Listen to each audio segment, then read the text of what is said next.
I need to recover this refrigerant because I'm replacing the condenser today.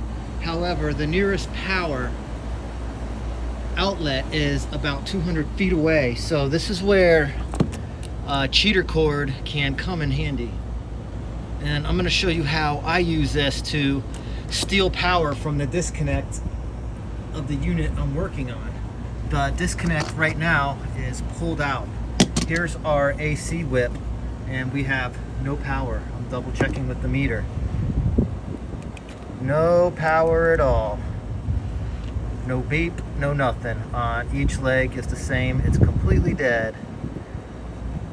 So what I'm going to do, wow, would you look at that? It's a little burnt. What I'm going to do, and please keep in mind, this is live electricity I'm going to be working with here shortly. So do this at your own risk. I'm going to cap off one of these wires because this is 208 volts, 120 on each leg. Okay.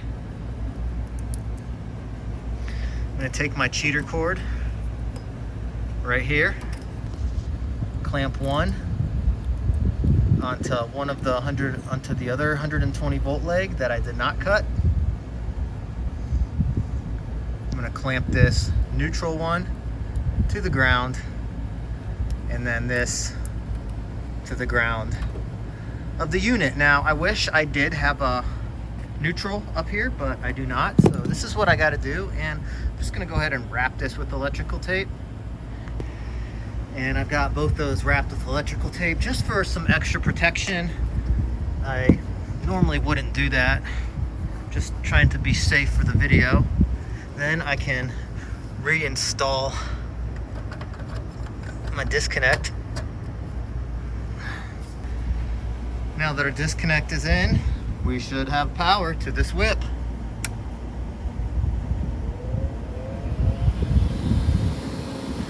And our recovery machine is on, and we can start recovering. This is not my preferred method. I would like to have an outlet with an extension cord, but if you are in a jam like I am all the time and I work on a lot of rooftops, this is a very helpful tool. I'll leave a link in the description of the video. Thanks for watching. My name's Dave. See you on the next one.